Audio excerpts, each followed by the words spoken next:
Welcome to SmithWeekly Discussions, an occasional program for our members of SmithWeekly Research. Please note this program is a private discussion and everything contained herein is for entertainment and educational purposes only. With that, we hope you're in a comfortable position along with your favorite beverage to enjoy the discussion. We remind our audience to examine our show notes attached to each of our shows to better understand how our program functions. Before we get into our discussion, we want to say thanks for questions coming from our audience of SmithWeekly, including Jackie A., Andy S., Sean M., and Jared W. We've got a returning guest on the program today. Joe Ovsenek is back to update. Joe is the president, CEO, and chairman of P2 Gold. The company is a gold and copper project developer advancing the Gabbs project in west central Nevada, United States, which is in the permitting and final economic study stages. Under the preliminary economic assessment, the Gabbs project is estimated to produce about 100,000 ounces of gold and about 30 million pounds of copper annually over its 14-year mine life. P2 Gold is listed on the Toronto Venture Exchange under the symbol PGLD and on the U.S. OTC markets under the symbol PGLDF. Joe, thanks for coming back to talk to us. Welcome. Thank you. I always appreciate having the opportunity. Thanks, Andrew.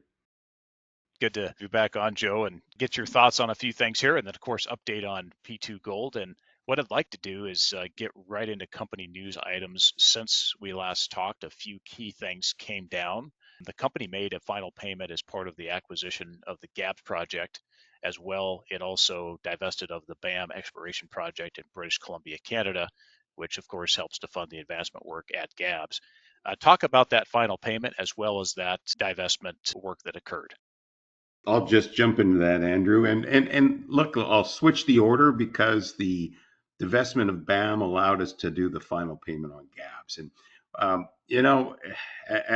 as we've spoken about a couple times now, it really is a bit of a nuclear winter for junior miners. It still is. As I've spoken about, I think it's turning. But into the fall, there was not much in the way of funding. We didn't want to lose any more than we have. So we started taking a hard look at the company.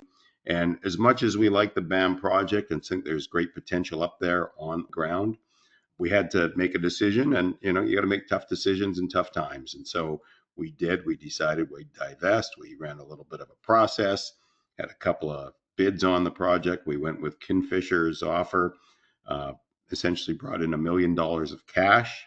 That's CAD, as well as some shares in the capital of Kingfisher. So taking that money, priority, keeping the company going. So we're well funded through the end of this year and into next year. We also took cash. We had a payment due to Waterton. We had two outstanding payments due to Waterton. One at the end of January this year, one at the end of January next year. So we went to Waterton and said, look, let's just clean it all up. We have the cash. So they gave us a bit of a discount. We saved about 25,000 US dollars, cleaned it up. We own Gabbs outright. There's no debt owing to Waterton, which has been an overhang on our stock as for viewers that are not familiar with Waterton. They made a bit of a name for themselves in the mining industry as sort of being a lender of last resort, and some people would say loan to own. And they acquired a lot of projects by lending money into companies in distress, and then when they couldn't work their way out of it, taking the asset. So people were worried about that happening. So that's all cleaned up and gone, and all's good. So we're pushing ahead. We have no knocks against Waterton. They were good for us, and they were always straight up in our dealing. So all good there. So that sort of covers it. We took that cash from BAM, thought, look, let's put it to the highest and best use. We'll clean up our debt. We'll keep the company going. And just to move along, we're probably going to talk about this further on. This is other news. We want to get that MET program going on Gabbs for a little additional work. And so that's funding that. Good to have that done, and I think folks are starting to see this the stock has come up a bit, and of course on the back of a decent gold price, which we'll talk a little about at the end. But certainly it's good to see that transaction wrapped up and everything good there, and a bit of funding for the comp advance on Gabbs here. And with that, you guys were able to also obtain, in addition to the cash that came in, you guys obtained an equity position with Kingfisher resulting from that sale. I think about current prices here is worth about $500,000 CAD. What is the plan with that position, Joe? And do you expect to hold it, or would you expect to selectively liquidate that and utilize the proceeds at Gabbs? Realistically, I think we will be liquidating that at some point. We have, like I say, we have high expectations for up in that region for a big discovery and not too long, whether on our part of the property, which, or the neighboring ground that Kingfisher already had. They're going to be drilling that property this summer, and if they come up with some nice results, we'd expect their share price to run nicely. And their share price runs, we've got to look at what's best for P2, and moving Gabbs along is our high priority. So we take that cash and sell the stock into any movement and take the cash and put it to work down at Gabbs.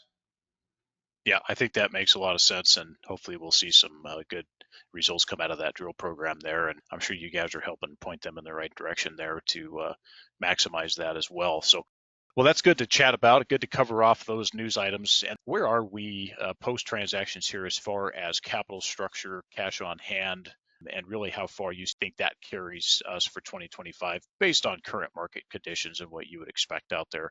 And then also, Joe, shares outstanding, and of course, an important piece here, board and management ownership of the shares. We're right now, off the top of my head, we had we have a bit of a convert out there. So we had some exercises. I exercised and converted my interest into stock. So we're about 153 million shares outstanding at this point in time. Management owns 23% of the company. Ken McNaughton, geez, I think he's over 18 million shares now. I'm over 14 million shares.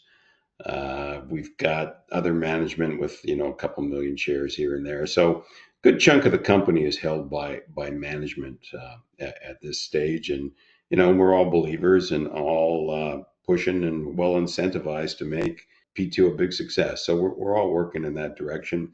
Cash wise, as I said, we pulled $1 million in from Kingfisher. We had cash on hand already from financing we'd completed last going into fall there. So we've got all that Kingfisher money, and that'll carry us through to, as I say, well into the new year, 2026. We are funding with our funds that we have a metallurgical program for Gabbs. That's it's going to cost a couple $100,000+, but that's all part of our budget on that.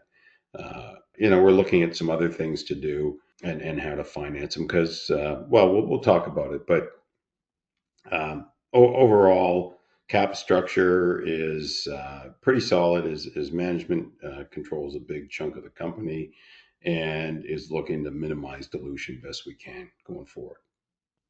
That sounds good, Joe. Appreciate you covering that off and where we stand there. And of course, the ownership, I think that's important for folks to understand as far as the skin in the game here and your guys' efforts to take Gabbs forward here. And at some point, this will be a cash flowing company, we hope. Of course, that's a big key component here, too, as you guys advance Gabbs and focus all efforts, all hands on deck there.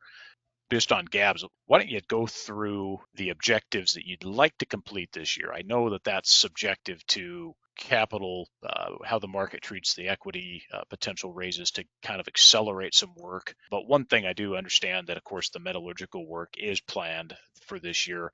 Talk a bit about that. Talk about some of the other objectives you'd like to complete this year, maybe kind of a worst case or maybe ideal conditions for the market. And then really what investors can expect, Joe, as far as milestones for the year.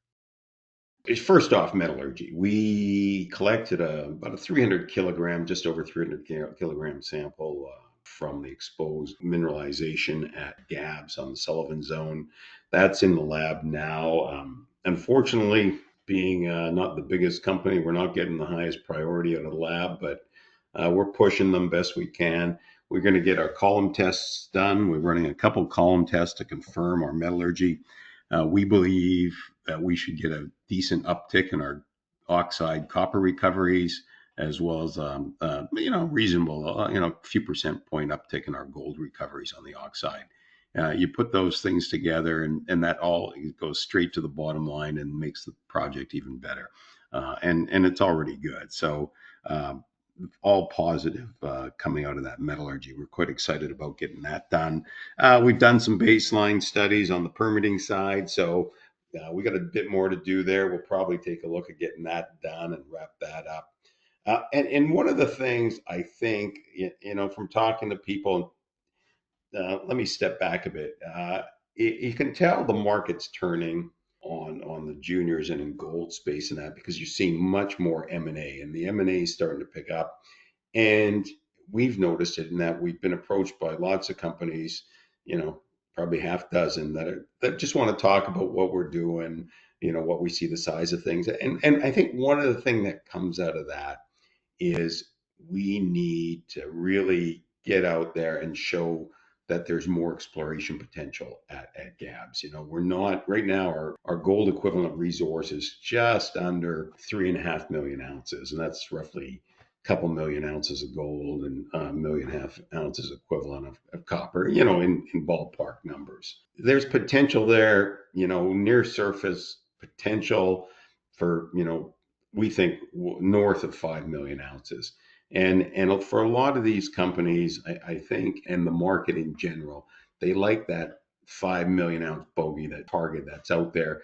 I go back to when I got in the business in the early 90s, and it was always 5 million was the ounces was the mantra, and that's what a major would get involved with.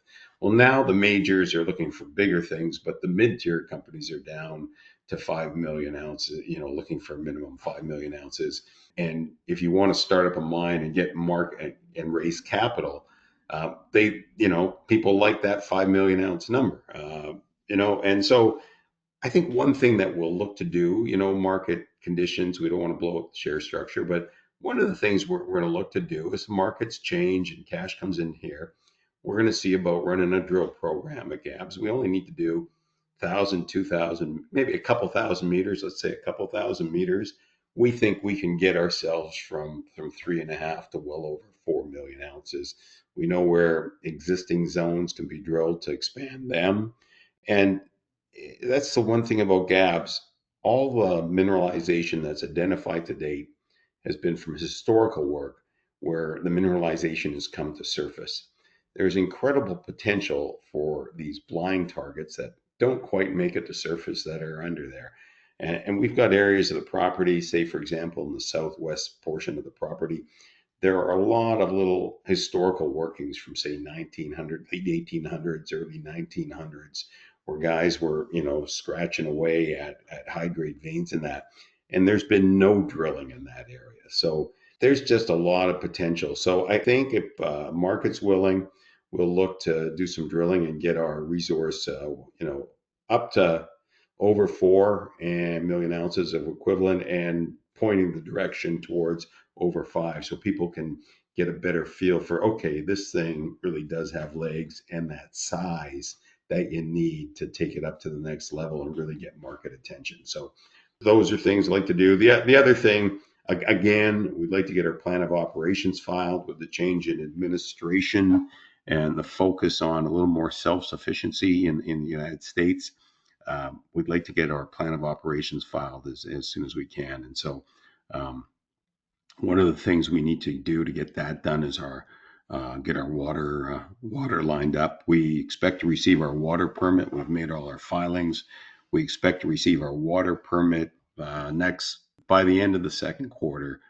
We'd expect to see our water permit. Once we have that in hand, look at what we have cash on hand to drill a water well. Once we have the water well drilled and show that we have the water on site, which we have no doubt there is, since historically there were water wells on the property that were meeting all our capacity needs. We'll get that water well drilled and file our plan of operations. And once that plan of operation goes in, that really sets out what we're doing and how we're moving forward. So a couple prongs here. On the one hand, we're doing what we can to move forward to production, and on the other hand, we're we're doing some exploration to show, hey, this thing's got a lot more to it. And so together, I think that's a real recipe for success for P2.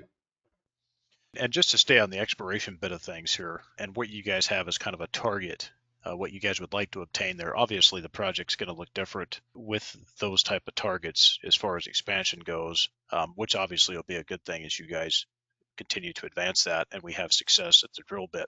What would be kind of some of the areas you guys would go after? Because as you said, you think this has some very good potential. Where do you think you would point that drill bit, given that we have kind of a limited budget here, given market conditions? Would it be to expand the existing deposit area? Do you guys want to test some targets that are outside of where you guys would be planning on mining? Just talk a little bit about what you think the plan of attack would be to kind of demonstrate to the market, add some good value out of the gate there to hopefully get some more respect in the share price, and also do so efficiently as well with the capital that we do have. What's your thoughts just on that? A couple things there. So first off, we know we have some good expansion potential up dip on the Sullivan Zone. We have the drill pads in. We didn't get a chance to drill them in our prior programs. That mineralization isn't in the resource estimate, and we expect that to be that's in the higher grade mineralization. So we expect to see some nice ounces out of that up dip at Sullivan. There's a Sullivan South Zone that we have like a hole into. Looks really interesting, but we haven't had a chance to follow up on that. So we get down there, put a bit of work into that. Lucky Strike, there were a couple holes we were drilling into what we thought were pretty good areas of grade. And the drill we had in, it was like a buggy drill. It just didn't have the heft with the rock we were hitting. It couldn't grind through it and get us what we needed. So we'll get a better drill in that's better for the conditions there at Lucky Strike. And so a couple holes into Lucky Strike, and then as I mentioned, we've got this zone down in the southwest corner where there's been a lot of historical small workings that really need to be followed up on. We've got our project manager, Geo, down on site this later this month. He'll get down there and start picking out drill targets in that area, looking for things to follow up. Just for information, the neighboring property to right there, this company Fortitude Gold was drilling on their property. They have a county line deposit, historical small pit on the other side of the property boundary from us. And so they were drilling not far from our property boundary and getting some decent gold numbers. So again, that's a highly prospective area of the property. So lots of places to drill. It's a question of how to make sure that each drill hole we drill counts. We'll also be looking to drill probably up to we're not going to be drilling deep holes there. That's when you get into bigger costs. A couple hundred meters. All this stuff is near surface, so that allows us to get a fair bit of drilling done. A couple thousand meters, and still, when you're drilling 100, 200 meter holes, that allows you to drill a fair number of holes and actually add some good ounces to the property. Definitely looking forward to seeing, hopefully you guys can tickle some good mineralization here. And definitely this quite well. I mean, the cost of exploration in Nevada where you guys are, and of course the characteristics of this deposit being more shallow, you can get a lot more done and more bang for your buck, if you will, compared to drilling out British Columbia, and obviously a lot deeper. So, yeah, well, hopefully we can get some of that going this year. It'd be great to see some of those results come in sometime this year as capital allows. So, definitely excited to see this expand out, and then of course, people can put some numbers back of the napkin towards what this will start to look like as we continue to put capital towards the expansion, infill, also some of the exploration targets, bringing in more ounces, and what that's going to do to the production profile and the economics of this project. So really excited to see how this goes going forward here. And again, the equities not quite getting the respect that you would expect here, but definitely people are starting to look at the juniors again. We'll come back to that at the end here again, just to get your thoughts on the market. But I guess the other area would be just some of your guys' work, the plan of operation is going there, baseline data collection, maybe environmental surveys and some of that stuff that has to go on for quite a while there before permits are issued. Any updates on that you want to mention? Yeah, but before I jump into that, let me just quickly address one of the comments I think you made just now, and I should have probably mentioned that earlier.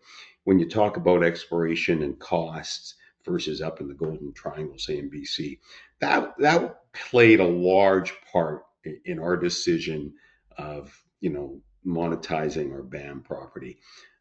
It is probably 3 to 4 times as expensive to drill up in the triangle as it is down at the Gabbs project. It's beyond twice. I think it's more than three. Probably 4 times more expensive, 3 to 4 times, because you have helicopters for everything. Yeah, you just don't have the infrastructure in Nevada. We drive to our property and everything else, and there's roads all over the property. So I just like to throw that in there just as one of the factors that really helped us with our decision, because otherwise you're really diluting your shareholders trying to run even a small program up there, and you can't. Your minimum program to make any sense up there is probably 3-4 million bucks, and even then, you're that probably a third of that just goes to the helicopter cost, maybe 50%, depending how far you are from the highway. So that I just thought I'd bring that up. Now, when it comes to baseline study, we're in pretty good shape. We've done most of the studies that we want. A little bit more, maybe another once over on the flora and fauna stuff. But historically, there had been some work on the property. We have the benefit of all that. The nice thing is we have not found any endangered species of any sort, historically or now with our work. And so it's looking pretty good. I don't think we need much more. We're in pretty good position to get that plan of operation filed with what we have.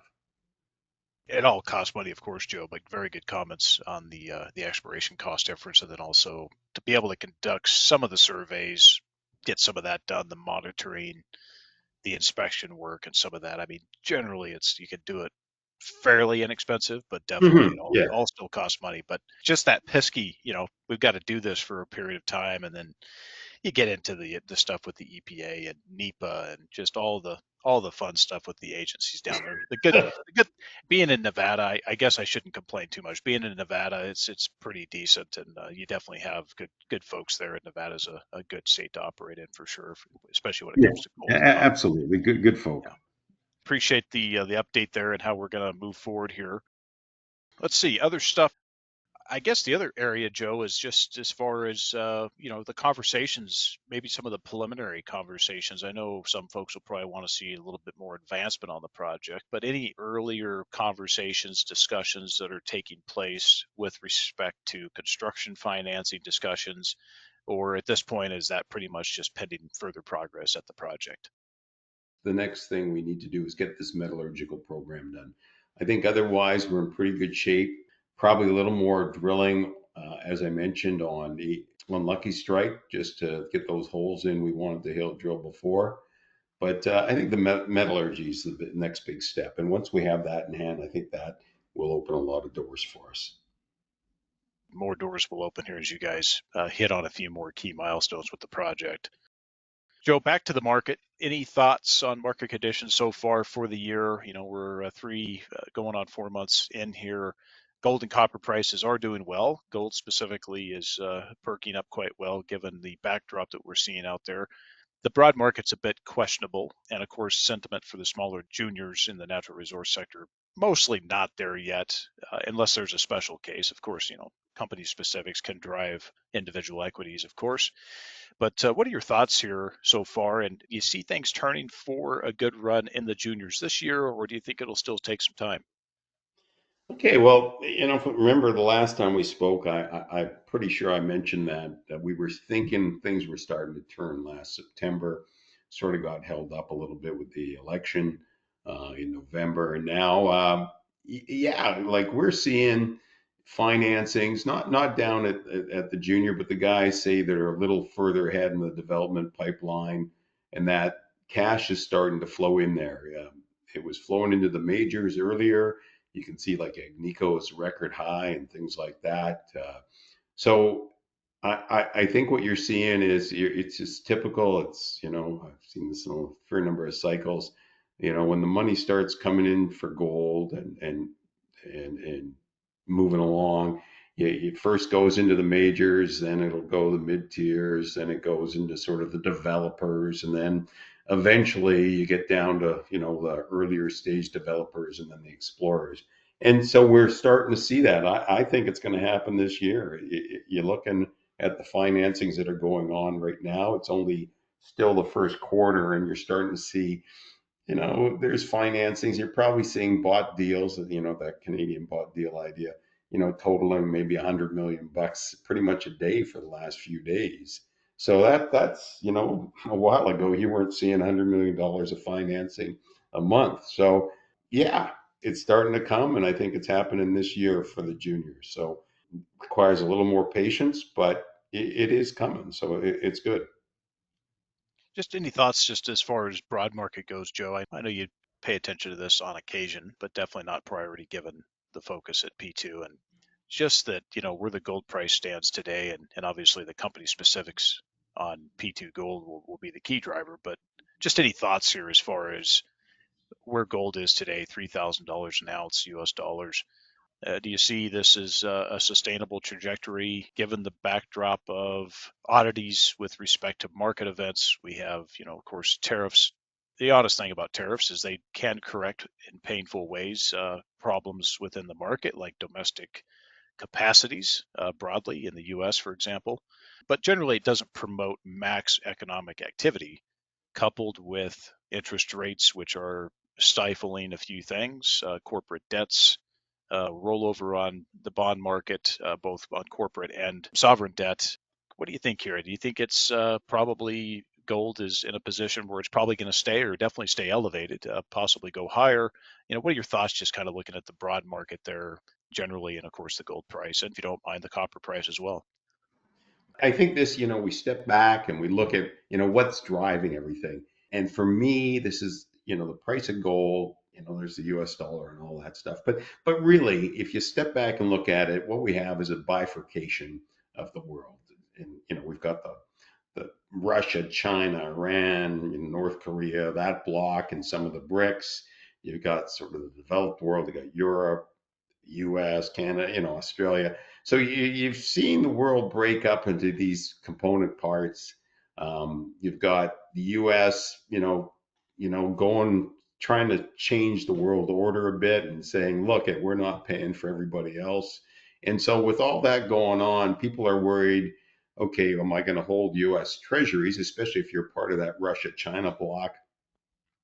Look what happened with Russia, and the U.S. Sort of just took over, froze all those assets. Iran's had issues with this as well. So all these places are buying gold, and whether you agree with them or not, they're buying gold because they don't want to be caught out holding U.S. treasuries and not having access to them. And so with that, I don't see things changing anytime soon. So on this, this way the world order is shifting, I think gold's going to remain strong and go. And I think, I was sitting in on a talk in January with the RBC, and I think their gold price for, this was early January, and they predicted their gold price peak for 2025 was like sub 3,000. It was just like 2960 or something. Well, we've already blown through that. I don't doubt we are at $3,500 this year. It's gold is strong. It's finally getting some sentiment towards it. People aren't going to be able to put their money into Nvidia, Apple, and get a 30% return. I think those days are gone, at least for a while. So, people are going to have to work harder and think harder about where to invest their money. As gold gets some momentum, there's nothing like positive momentum and moving up that brings more money in, and it's sort of self, fulfilling. And the more it starts to move up, the more it's going to, attract more money. And with it underpinned by these, big nations that are looking to make sure they're not just holding U.S. treasuries, I think we're looking for a good run on gold for years to come. So, yeah, really, really positive on the metal. Now for copper, there was always the talk copper was going to take off because we were electrifying and this and that. And you never really saw a big movement in the copper price.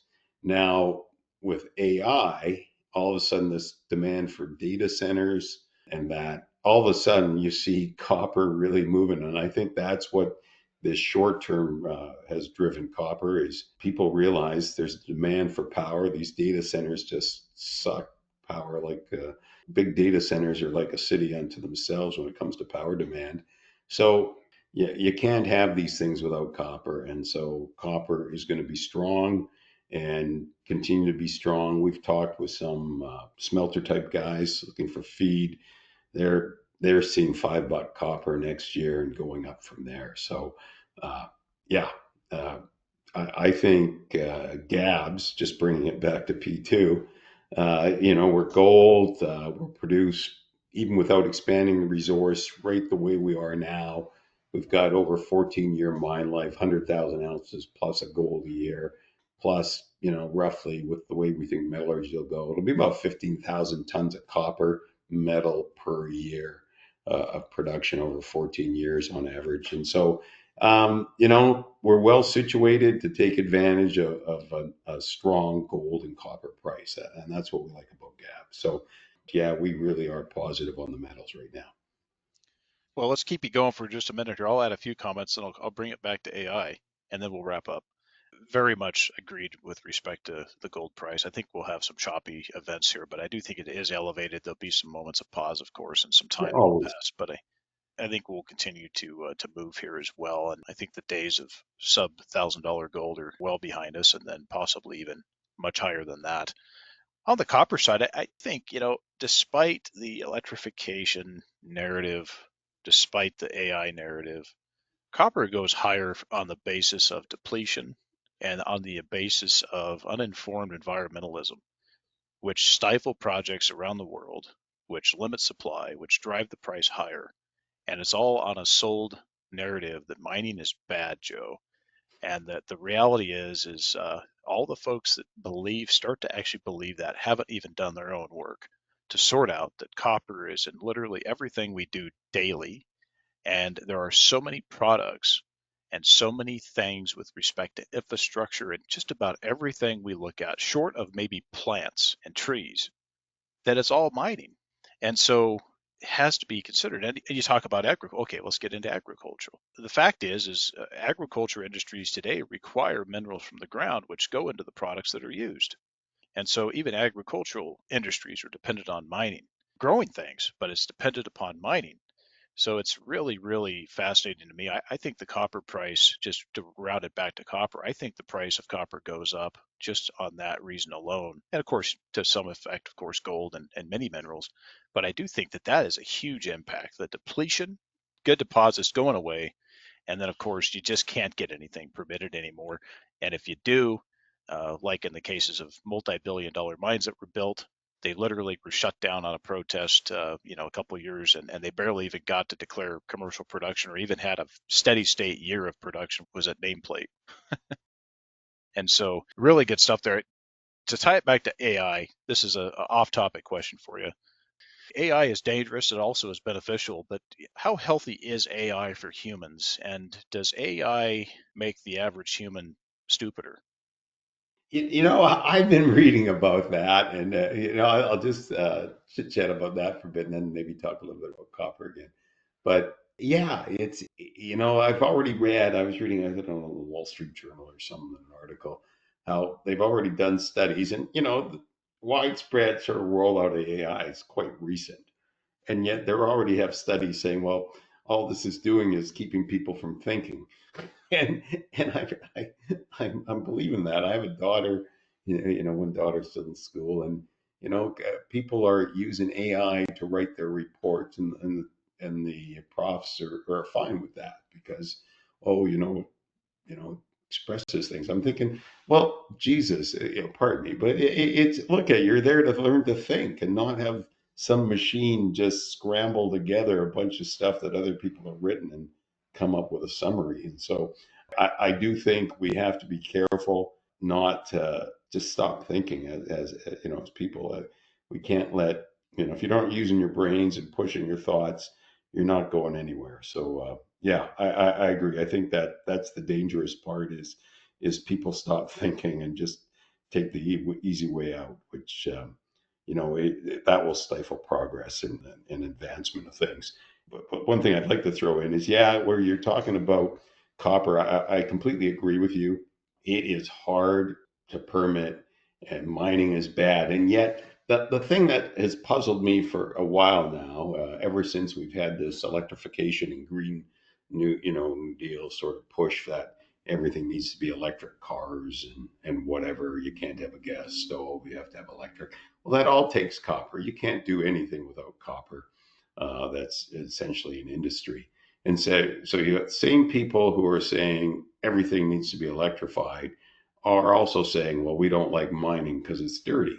Well, you can't have both. And, I was talking with one person once and they said, well, we'll just make more copper. And no, you can't make copper. You have to mine it. And I think we've got to get that point across to people. Look at you can't have the modern things we have today and all the conveniences we have and do anything without copper. And so, yeah, it's an interesting thing, and I would hope at some point things change so people recognize that mine responsibly. You don't want to be going destroying the earth, but responsible mining is necessary for the advancement of all these things. On the copper side, there's also, the thought process about recycling. But that's great. I'm all for recycling, but there's a huge couple of inhibitors to that. And one of those is just when you look at whether or not recycling is cost effective in the jurisdiction that we're talking about, because it varies by jurisdiction. A great example is basically reprocessing of spent commercial reactor fuel. It makes sense to just buy new rather than attempt to do recycling processes because of the capex involved. And you can relate this to some degree into any recycled chain. But then also when it comes to copper too, yes, there is the ability to recycle copper, and there is recycling that occurs, but there's always a new input, Joe, into it. So it's not closed loop recycling. There's always some new input of some raw material that goes into it, whether we're talking about plastic bags, paper bags, mixed bags that have both petroleum products in there plus paper products. There's always some new input to all of this recycling. There are very, very few closed loop recycling systems. There's always some new injection of some new raw material. Not only that, you have to see, is the recycling part of it cost effective? And that varies. So that was my comment back on the copper side of things. And then also just the fact that, again, we're using copper in everything. So you have to respect it. And if you're against mining, well, you're essentially supporting it indirectly because you buy the products that have it. And Yes. so if people don't have a solution for the alternative, there has been some more awareness of that in the recent years. Back to AI, I think like you and I talked in the study that you mentioned, that part, the dumbing down of society, paves the way for the rest. And that's the other issue that's really a concern is you can have increased damage as a result of that. And I think that paving of the way of losing those technical skills, losing those jobs because a robot can do it, all of those things are going away because if you can't even write a paper, that is a technical skill gone. I mean, we all took technical report writing in school. Those things are important, but once you start to pave the way for dumbing down, then you lose the rest of it. I mean, you forget about how power grids work. You forget about maintenance of grids. I mean, we've already seen this. You have lots of issues. Not to mention that, of course, we don't need governments to be any dumber, Joe, either. So, anyway, really appreciate it. Wanted to add my 2 bits there. Let's wrap it up. Let's come back to P2 Gold here for a moment. Good conversation, Joe. Appreciate you coming back. But I'll leave you this here for just final wrap up question. Potential investors who are listening in here on the program, the company has a market capitalization today of about 12.5 million Canadian dollars. Why should P2 Gold be considered within the institutional, family office, and retail investors' portfolio at this stage? The bottom line, we've got a strong gold copper project in an environment that, in a great jurisdiction, in an environment where gold and copper are just going to be more and more demand. The market's turning. We think the junior world is going to take off this year, and now's the time to position yourself in a company like P2 Gold, where we're not just talking about exploring grassroots. We've got a solid project in a great jurisdiction, and it's going to be a mine. So that's the opportunity. Joe, thank you for that. And best way for investors to contact the company. As you know, I like to talk. So I'm happy to talk with any investors or send me an email.